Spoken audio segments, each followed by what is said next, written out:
A lot of people just need to start talking about money. So I try to bring conversations into an easy and digestible way. On a first date, as crazy as it may seem, I was actually impressed. And I was like, oh, wow, this guy's got his finances together. That's a good sign to me. Nowhere in our upbringing do I remember having the conversation like, hey, how your parents handle money will directly impact how you handle money. Mm-hmm. It took us 7 years to figure out how to really not just be on the same page, but operate together and really row the boat together and do it really intuitively. Yeah.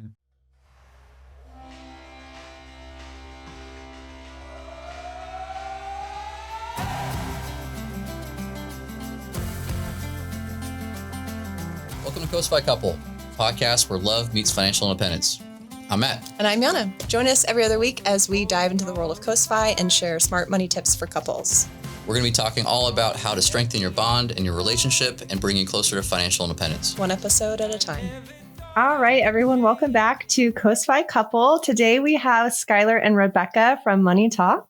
And we recently had a really great conversation with Skyler on his show, and we decided to get together and have his Rebecca join us. My Rebecca. And we're really excited just to kind of hang out, sit down, have a super casual conversation, and get to know you guys a little bit more. A money talk, if you will. Money talk, yeah, yes. Right. Yes. So, Skyler, why don't you do a quick introduction of yourselves? Yeah. So my name's Skyler. I host the podcast Money Talk with Skyler Fleming. That's what brought Matt and I together, is our love of finance. And I've been doing it for a couple years. I found myself wanting to keep talking about money, and my wife got sick of it. So I started a podcast. I needed an audience because she was done listening to me ramble about the same stuff. So that's kind of the funny way to explain the podcast. But I found that a lot of people just need to start talking about money. So I try to bring conversations into an easy and digestible way. But Rebecca actually just graduated PA school, and I'll let her tell you about what she does. I'm a physician assistant, just started a new job. I work in family medicine, so that's pretty fun. And Skyler likes that because it brings some more financial income for him to have fun with. So nothing wrong with it's good. Yeah. And well, congratulations. Yeah, that's exactly. Awesome. That's a big step. Thank you. Yeah, it has been a big step. Still adjusting, but it's getting better. Yeah. Amazing. Well, one of the reasons I was excited to talk to you both is because Skyler mentioned wanting to bring on his partner. And, I know that you guys have had a pretty interesting financial journey, and the fact that you're podcasters yourselves really kind of helps us introduce the audience in a different way. And so I think what I'd love to do is learn a little bit more about your journeys. Like, when did you become a finance nerd, Skyler? Because I can read it on your face, buddy. As soon as I saw you, I was like, oh, yes, we're a feather. When I picked it up, I started working at a credit union, I think in 2018 or 2019. And that really just introduced me to this idea that people weren't sure what to do with their money. So many of the conversations were so simple. They were just basically like, hey, you have to pay your credit card off by this date, or there's a fee. Like, just things that the money nerds are like, yeah, that's how it works. And so many of those things were just easy to explain. And once they picked it up, they were friendlier, they were nicer, they were more confident about their money. And that's where I kind of really got into it. I learned a lot in my training at the credit union, kind of learning how to handle people's money and teach them how to handle it with the credit union's products. And that kind of taught me more than I had ever learned. So once I moved on from that job, I realized I wanted to stay in finance and connected with a ton of podcasts. I was listening to podcasts and YouTube videos like crazy. And that led me down the rabbit hole. I'm like, I got to track this stuff. I want to say it was probably right when I started at the credit union. I was looking into ways to kind of build my own spreadsheets, things like that. So like it kind of clicked instantly once I just kind of started in a finance job. Okay. And Rebecca, how about you? When did that journey kick off for you? Yeah, well, I'm not as much of the money nerd. It's actually kind of funny. On our first date, he showed me his spreadsheet with all of his expenses to show how proud he was. Amazing. I was going to ask, I have a question teed up. How soon into your dating did you start talking about money, and who brought it up, and how did it go? A couple hours. Right at the beginning. First two parts of that question. So what's the third part? Like, how did that go? What was that like for you, being on the receiving end of this amazing spreadsheet, I'm sure? Yeah, I liked it. I mean, I had never tracked my expenses like that before, but I mean, my parents' relationship with money is not perfect, but I mean, I'd been taught from like what they knew about money. And so like I always worked from a young age to save money and was taught about trying to avoid debt, this, that, and the other. And so like money was something that I'd had experience with already. And so on a first date, as crazy as it may seem, I was actually impressed. And I was like, oh, wow, this guy's got his finances together. That's a good sign to me. It worked to my benefit. It is a good sign. It's interesting because normally, at least in my experience, people they zone out pretty quickly. So talking about me, my eyes would just glaze over. It took me I would say several dates, if not maybe months. Dates, months, years, before probably. we could talk about it like openly. Right? Yeah. So, but that's a great I mean, that being said, we've of course had some struggles we've had to work through in more depth, of course. But yeah, I wasn't afraid of his money nerd side and spreadsheet. Yeah. Well, kudos to you for kind of following his passion a little bit and being brave enough to come on a show like this where we can talk about the communication part of it, because that's honestly the reason we started this show was because it did take us a long time to get on the same page and feel like that conversation wasn't taboo anymore.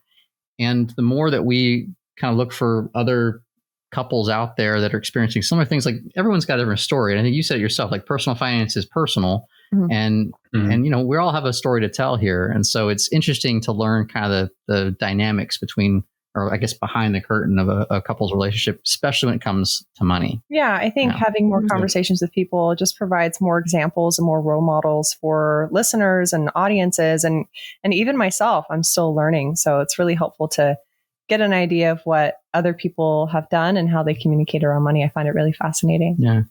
Rebecca, you mentioned that your parents kind of opened the door a little bit for you and kind of showed you your way with money. Like, do you have I'm going to use a coined term from Skyler's show. Actually, do you have a money memory that you might want to share that kind of helped, paint the picture? I mean, I have money memories. Some of them, I guess, are learning experiences because it showed me what not to do. Okay. But I mean, like I said, my parents always encouraged my siblings and I from a young age to like work, save money, to be able to buy the things that you wanted. So like I was the strange kid who was up delivering newspapers every morning at a young age. And I paid for my band trips and I paid for my school clothes and I paid for my sports fees and things like that. Because my parents were like, well, if it's something you want to do, like you can save the money and you can pay for it. And so that was like a good skill, I think, that I learned from them for sure.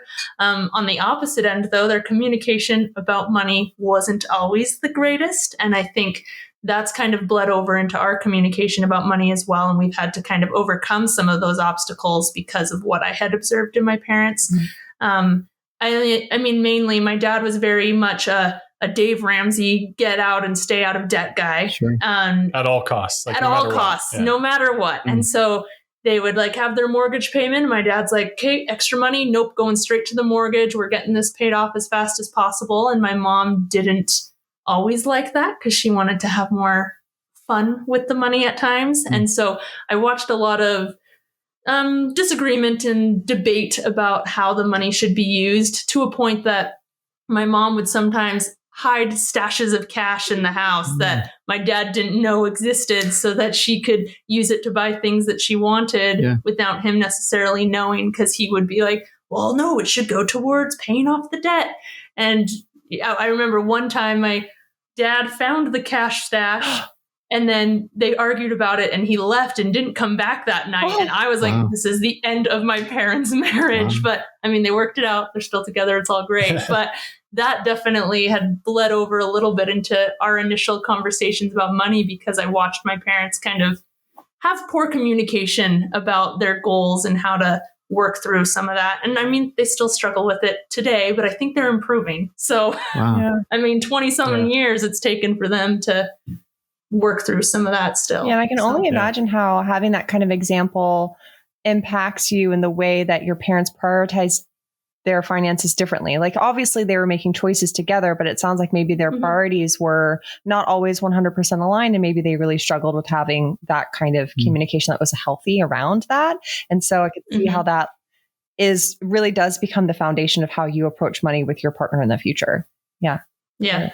Sounds like what you took away from that was probably, I could see the attraction then all of a sudden to finding what not money to nerd. do. Yeah, what you said earlier. Somebody who could. Well, to add on to it, like how it impacted us, I wanted to make sure to share this because I came into our relationship with my spreadsheets. Like I had total control over my money and I knew what I wanted to do with it. I counted for every penny. And that led me to kind of, instead of shuffling it all towards debt, I had all these other things in mind, which is where that kind of, I guess, triggered her like black hole memories is what her parents would call it, is the black hole, as the money goes in and doesn't come out.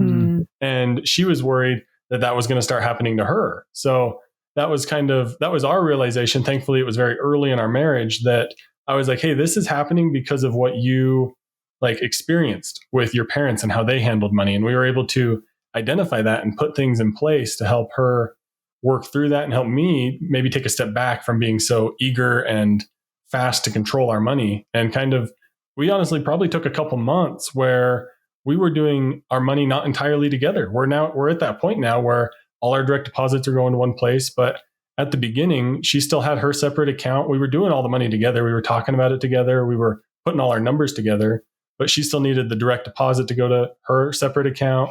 Well, she wanted a credit card in her name, which I thought was just crazy at the beginning. I was like, it's all our money. And then once we realized that where that like origin story came from with that emotion behind it, it unlocked it for us, to be honest. Yeah. The more that Jan and I simplify and automate our finances, the happier we became. And this is the single greatest finance budgeting tool that's come out in recent times. It's called Cube Money, and it's changing the way couples implement financial health. We're investors in this company. We have exclusively been using Cube Money to do our own personal budgets since 2020. And it's so simple that even our kids are now using it. Cube has developed and patented a technology they call Default Zero. And it requires a category to be opened from your personal budget before you can spend with the card. And then once you spend, it deducts it all in real time. This single feature has made Cube the safest card in the world to use. If you drop it, it always has a zero balance on it unless you open the budgeting app.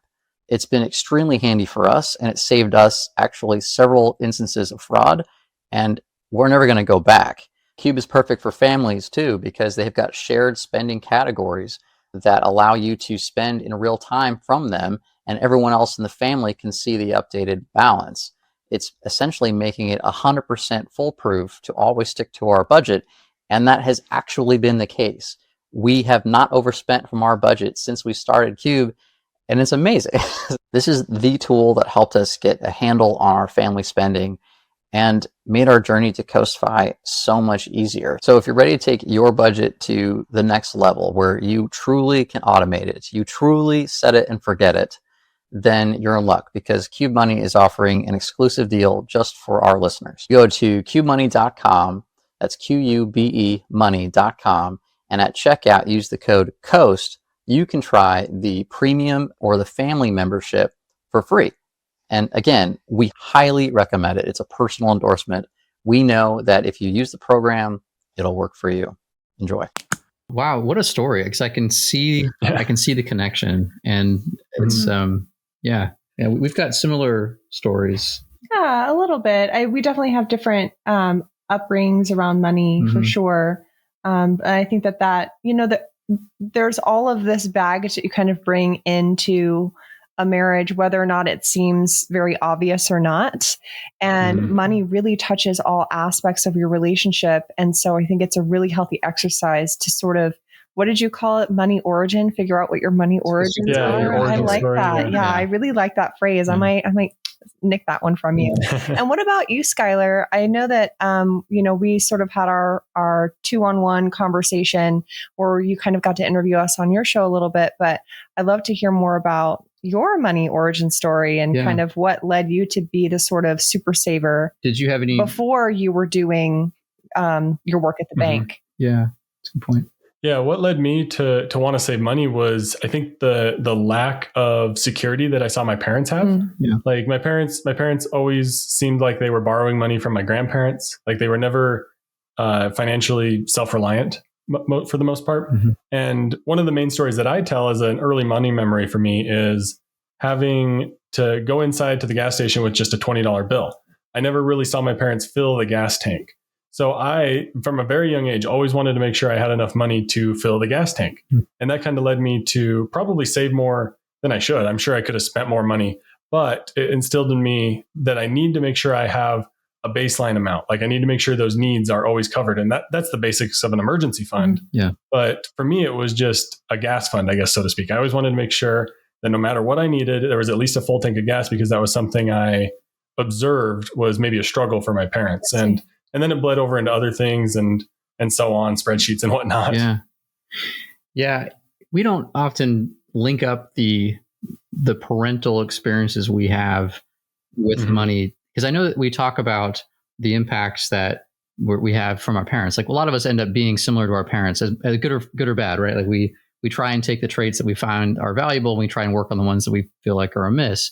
But nowhere in our upbringing do I remember having the conversation like, hey, how your parents handle money will directly impact how you handle money. And I have a similar origin story for you, Skyler. I remember being 13, and my dad lost his job for a couple of years, and my mom was working night shifts at a hospital. And I remember just the stress that came with that, like the unknown. And that was my kind of origin story, where I, as soon as I started working, was saving as many pennies as I could, because I never wanted to be put in a position like that once I had a family. And so I can see this. I know that you guys have experienced this with other couples too that you've talked with, where they must have either good examples or bad examples, and we're all kind of working on it. And I'm terrified that we're overlooking something and our kids are going to get, some crazy. They're going to be sharing a story on a podcast like this. Yeah, right. Did this thing wrong. And Exactly. Yeah. So my parents had a budget for everything. They must have been so dirt poor or something. Yeah. I guess we'll find out. I tell Matt all the time, at some point we're going to get our progress report when the kids are like 20, 25. And I'm genuinely really looking forward to it, because I think it'll be really interesting. Well, we'll mess them up somehow. So we just got to figure out where. Yeah. Yeah. Interesting. But I'd say it's interesting too with the parent aspect, because Skyler has a sister, but the way Skyler handles money and then when his sister handles it, super different. Yeah. And she's not great with money. And she's definitely said, well, it's because my parents were bad with money and I learned from them. And then we're like, well, they were you bad guys for money had the and I same learned from parents. them. And so it's kind of like what you take from that and what you decide to do with what you learn from other people or from your parents, and like what to do. Yeah. Learn what to do or what not to do, and what you do with that knowledge, I think, is important as well. Yeah. So I can see the exposure to the credit union when you're working young, and seeing how people talk about money and how kind of frightened that initial exposure can be. And then once you learn more about it, you start building up that confidence. So you said you were an avid Dave Ramsey fan as well at some point. Yeah, I was at first. I was all Dave Ramsey, so much so that like I wasn't going credit card routes or anything right at the beginning. And then I graduated from it. But yeah, right at the beginning, I was big on Dave Ramsey. It was her dad was also huge on Dave Ramsey. Sure. I bet he loved that, right? You guys had that. Yeah. It was something we could chat about when he was nervous when we were getting married. There's funny stories behind that. Her dad's very quiet, but you guys hold hands and do the debt scream together, you and her dad? No. We'll both go on the together.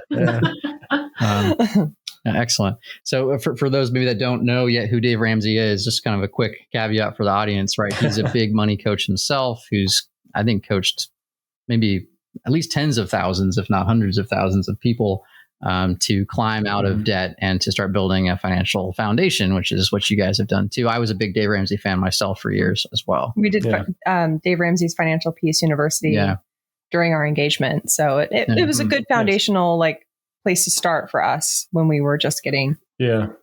That's how we felt as well. Cause I think we spent the first 6 months or 8 months of our marriage only using a debit card, which honestly I recommend to people because it comes straight out. You're able to see your numbers so fast. I know we talked about that on my show, but if you're getting married, just starting out with a debit card makes it so much easier and less complex. Yeah. Adding one extra person to the mix does complicate things in ways you don't anticipate. Right. And kind of the open floodgates that a credit card offers, it's easy to spiral. And so I think we talked about this earlier, but if you can always out earn some of your spending, but if you don't track it up front, you're always in this really aggressive race to just breathe, kind of keep your head above water. And so keeping a foundation, talking together, and building out that budget or maintaining your understanding what your expenses are really does help. How are you guys talking about money today? Like, what does your touch base look like? Yeah, we have a monthly money talk. It's a budget meeting. I like to call it money talk because it goes with the Makes podcast. sense. But yeah, a monthly budget meeting is how we do it. Last Sunday of every month, she knows that's when we're going to sit down and I'm going to make her talk to me about money. But it's become a joint affair over the years. We've learned a lot doing that. And honestly, it's helped set us up for countless things, like her student loans, dealing with those, going through school, saving for trips and things like that. It's like so much is easier when we have those monthly budget meetings. I don't know if we've missed one ever. I don't think we've so. done them a lot. And I mean, I find the monthly helpful. We've, of course, like sprinkle in money conversations intermittently as well. But the budget meeting, or money talk, as Skyler wants to call it, is extremely helpful for us because as Skyler is definitely more of the money guru, and he's learned a lot. He's always learning new things and new ideas. He would come at me with all of these ideas all the time, and I'd get extremely overwhelmed, maybe glazed over eyes a little bit. And so instead of having those big conversations constantly, he's able to kind of save up and think about it until those monthly money talks, so that we can actually work through some of those topics in a time when I am ready and prepared to do so. And it goes much better. Oh, that's really smart. I did not do that. Skyler, kudos to you, buddy. I have a tendency to just talk about it when I'm thinking about it. And that was overwhelming for Yana initially, because I was talking about it all the time. I was in the middle of that climb, right? Yeah. So, this is a strategy we genuinely just started kind of implementing, because my job has been very, very busy lately, and I feel just really overwhelmed with work a lot. And so, Matt's got a bunch on his mind. He wants my opinion, and he wants to talk about it, whether it's money or the podcast or whatever it is. And literally just the other day, I came out from like a break between meetings, and I said, I don't want to talk about anything.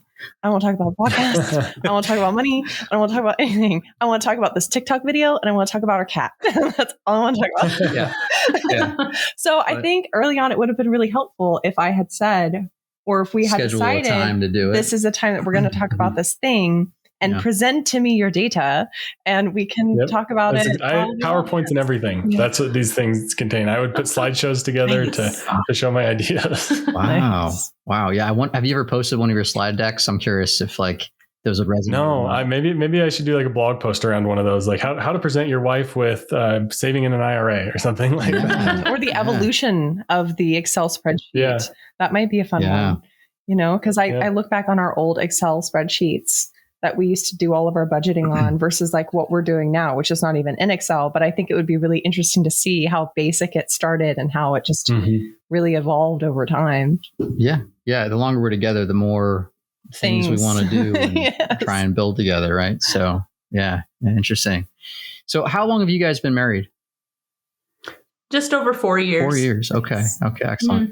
And gosh, first date. I'm impressed with talking about money. I was going to try and tease that out of you, but again, kudos for bringing it right out of the gate. That's amazing. What was one of your biggest financial challenges or hurdles, and how did you guys overcome it together, or are you still working on overcoming it together?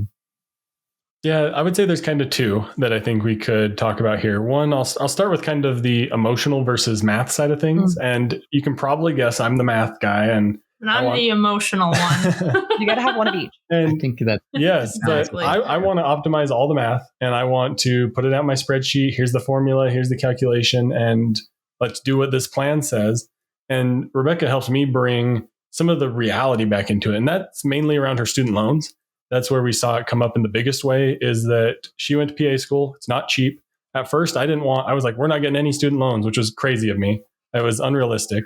So I kind of set us up in that first part to, hey, let's avoid them all together. And she helped talk me into, hey, it's probably going to have to happen. But we found a middle ground of saving for it. We came out with far less than most of her peers, thankfully, Amazing. Because of the plan we had put in place through talking about it together. But the real struggle came when she was about to graduate. We were talking about what we were going to do with them. There was several potential like repayment plans on the horizon that could have helped us. And I want to say one of them was something around minimum payments and saving on interest. So I was like, let's do that. It's going to be the cheapest interest rate way. We'll save the most money and we'll just pay it off minimum payments because then we'll save the most money. And it was with some repayment plan. I can't remember what it was, but to her, those student loans were tied to her. And maybe I'll let her share a little bit of the emotional side of it because I was all math and ready to go with taking a long time to pay them off. Sure. Yeah, because he talks about like at different interest rates, which ones you need to pay off and the smartest way to get the most bang for your buck, I guess. But for me, I mean, as much as we do our finances together and we're on board and on the same page in that regard, with me being the one who went to school and basically accumulated that debt, I feel this emotional tie that I'm like, well, I need to work to pay off those student loans, even though we do our finances together. And so when he's presenting to me, oh, we can just keep it taken as long as it needs to take with minimum payments, to me, that is him saying, you're going to have to work until these are paid off. And that could be much longer than I want to. Not that that's what he meant, but I think that was something we kind of had to overcome where I'm like, listen, as long as we have these loans, as much as we're doing it together, there's that emotional connection that I have and that responsibility I have to work to make the debt I accumulated worth it and paid off from the career that I decided to choose. And so we've had to kind of, and we're still working several months on it. Yeah, it wasn't one conversation where we were able to say, here's the emotion, here's the math. It was several months of me trying to get this out of her. And I'm like, why is this a sticking point? And like we were sitting down at one of our monthly meetings and I turned and she made the connection. She was like, these loans are me. Like, it feels like I have these loans. And I was like, well, there it is. We need to pay them off quicker. Yeah. Like it was obvious. The math didn't matter at that point. If it's an emotional burden, right? Yeah. 8 to 10 years of paying these off slowly to her meant I have no flexibility to point to CoastFI and stuff like that. We were tied down by that debt. I see. Wow. I see. Wow. It's really insightful that you were able to recognize that in her and in yourself and make that connection and maybe not make the choice that makes the most math sense, but there is something to be said about the emotional interest incurred on holding debt. And so that actually makes a lot of sense. Kudos. Yeah. One of the things that I think I talked about on our show is how difficult it was for me to recognize what was important for someone else in this, castle that we're trying to build, right? Like I like to optimize too. I was the money nerd. I'm not so much the money nerd anymore. I think Jana's taken the reins on that lately. Hat. Yeah. You wear the hat lately on that. And that's partly because you're kind of the one making a lot of the income these days, right? So like you have, I think innately some understanding of the basics and now you're just like charging ahead with these really fantastic plans. But it took me a while to figure out that I needed to prioritize what you wanted to prioritize. And it wasn't just the math. It was like, hey, family trips, we got to prioritize family trips, right? Because I think to Rebecca's point, the black hole is absolutely real. I would throw every extra penny into this hole and would just sit in the bank and wouldn't do anything for us for years, right? Like, my mic. And so it being in this black hole is definitely scary. And I think it was for you because you had this term where it's like, hey, I know that this is going to help us in retirement and I'm real excited for them. Yeah. Like 30 years I'm so excited for them, meaning the future us.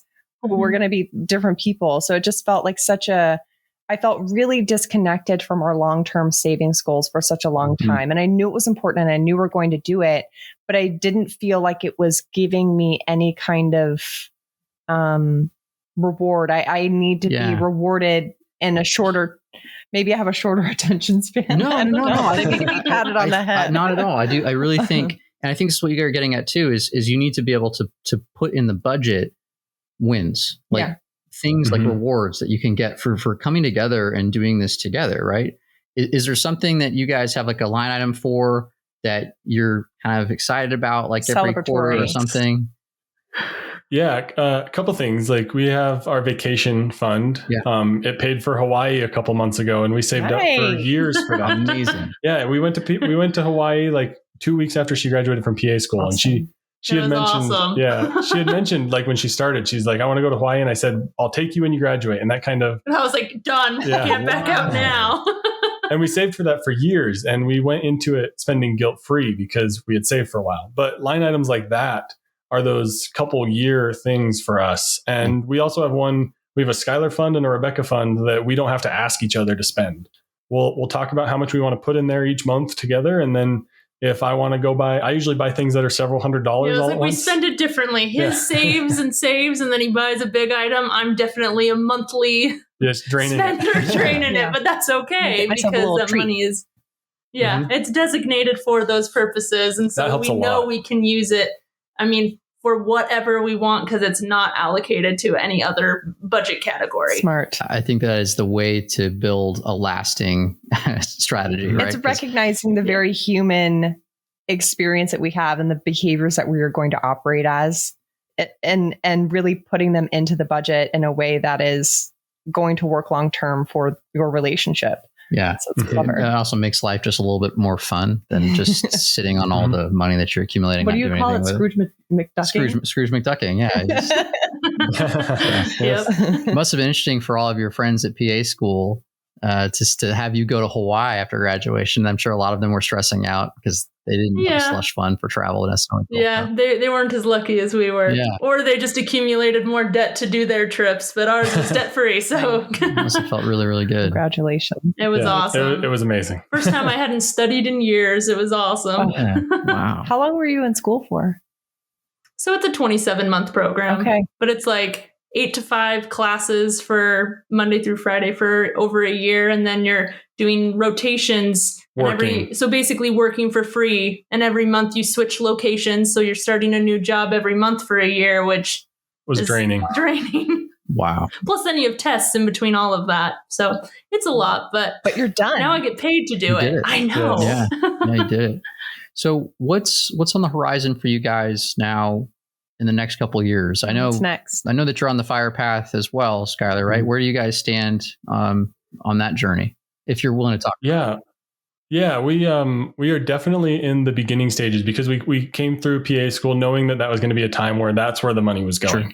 And that's where I had to go. So now we're targeting the loans.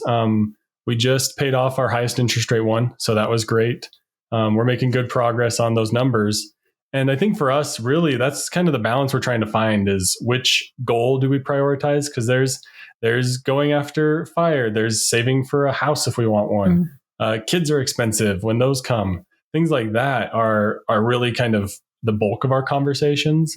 We're doing good hitting savings goals with like 401ks and things like that. So we have the good foundation there.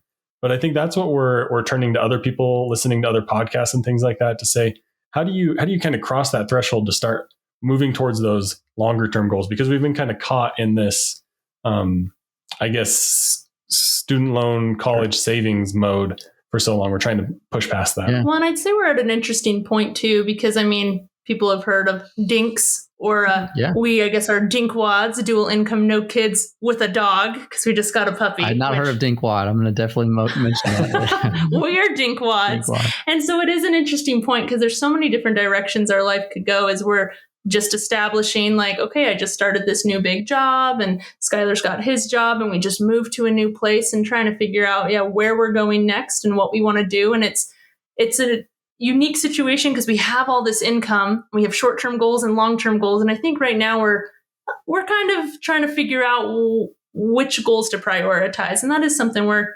struggling with because Skyler's pushing the CoastFI and I'm totally on board. I would love to take a step back a little bit, but I also get very worried about some of the closer goals of like, when will we buy a house, like you were saying, and kids and this, that, and the other. And so we're trying to figure out the best way to optimize our DINKWAD status while also trying to pursue some of those goals. I do have a tip.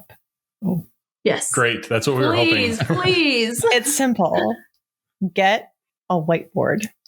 Oh, I'm sure. Yeah, I was about to pull it out of the closet. I'm sure they have He's one. got to pull it out. Ours is on wheels. Anytime I'm like, I have an idea. And he's like, I have no idea what you're saying. I just put it on a whiteboard. We were going over some different life plans recently, and we literally just mapped everything out on the whiteboard and had our pros and cons and did the math together. He's doing the math on the calculator. I'm writing it on the whiteboard, and something about seeing it visually and having it there in our living space for several days so we can look at it, we could talk about it. And it's in none of our decisions, we very purposefully craft our lives in such a way to where we don't have to make any of our decisions right away. I don't like to be forced to make a quick decision. I want to have plenty of time. I know he needs it and I prefer it. Right. Fair. And so it makes it a lot easier when I want to have a soft landing when it comes to any big change that we're going to make.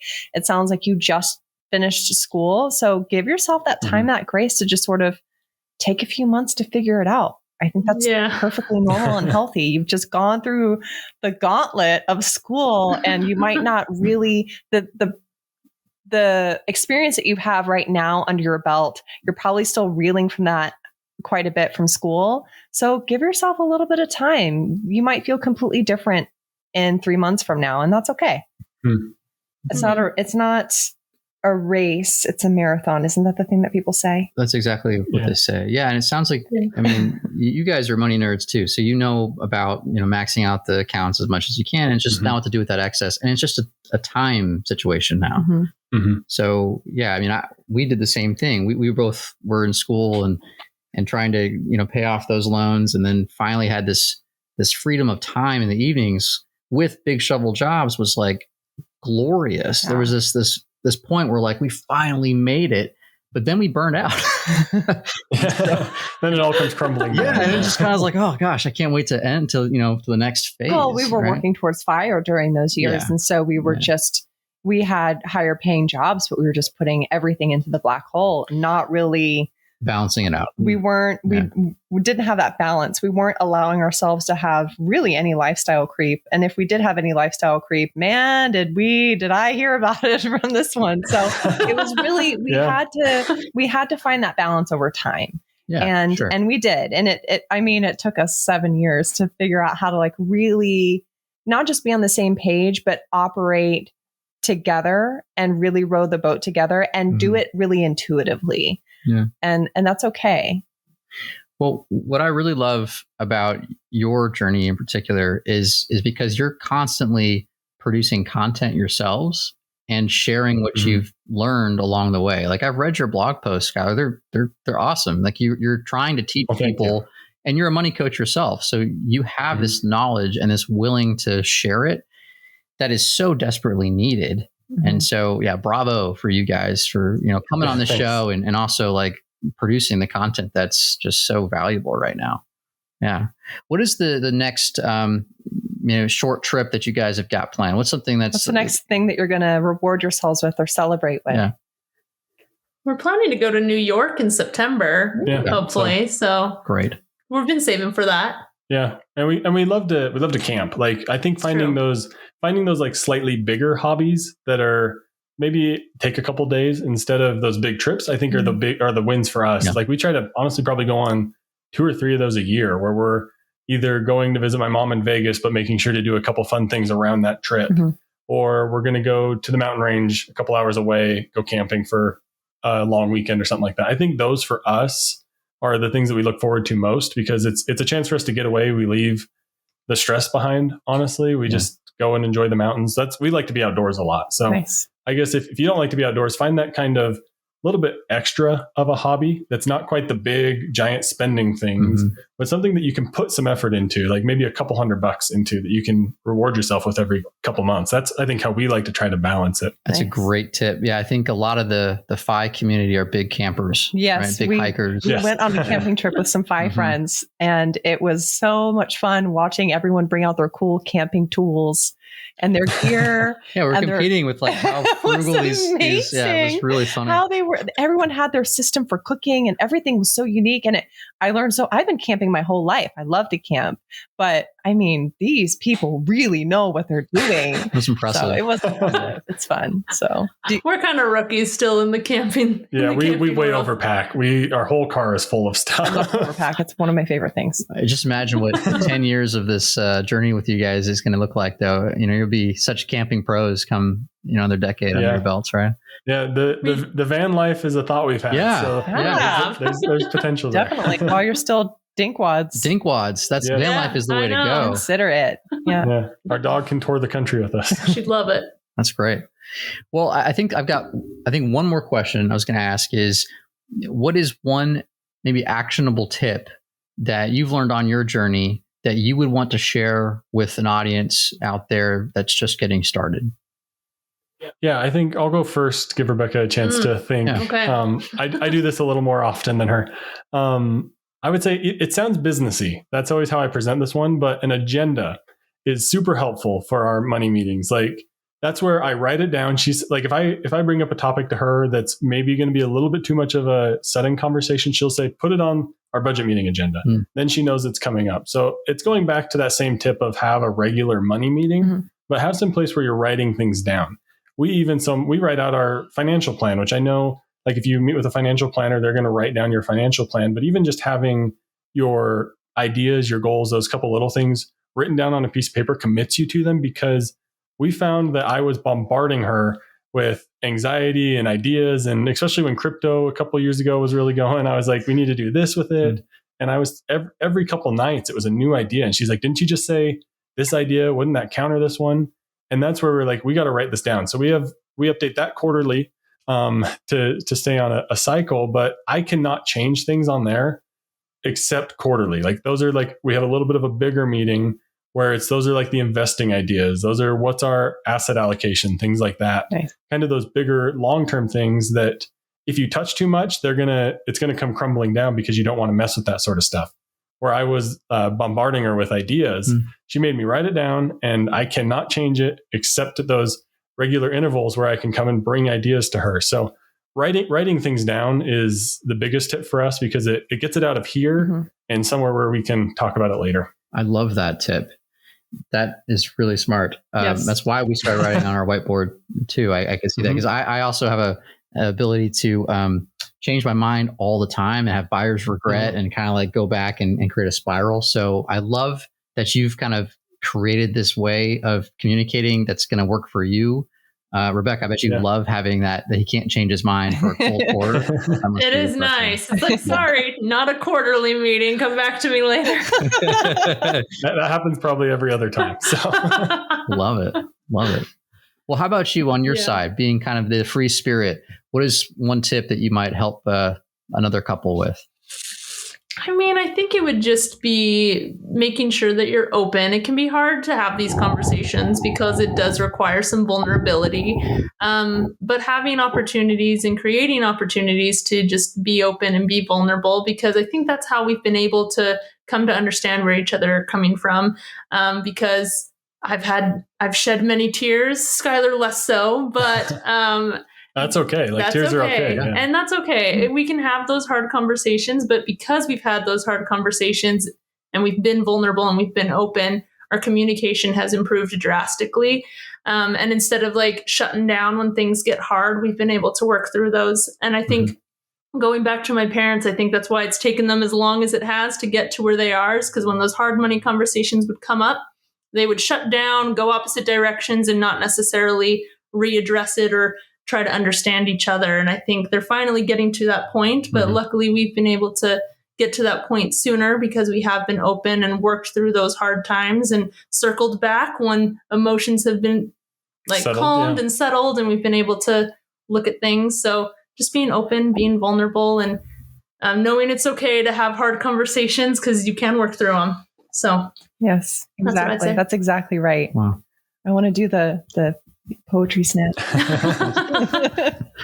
Well, thank you both so much. This has been such a great interview. I've really enjoyed it. I've really enjoyed meeting you, Rebecca, and connecting with you again, Skyler. I just really appreciate the time you guys coming on. Yeah. Can we maybe have you take a moment and let the audience know where they can find you? Yeah. My podcast and website is called Money Talk with Skyler Fleming.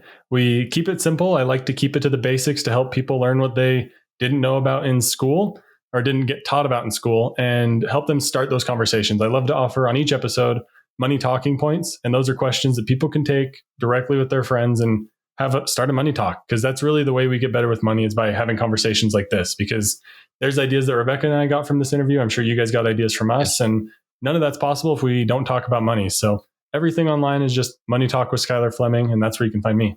And you can find me on a handful of his episodes. Here and there, I come in as a guest. Quarterly. Quarterly, exactly. We've thought about doing one of our budget meetings, recording it before, but those would be way too long. Oh, we would definitely Maybe too attend many that tears. one. I will. Yeah. Can we come? We'll live stream one. Live stream it.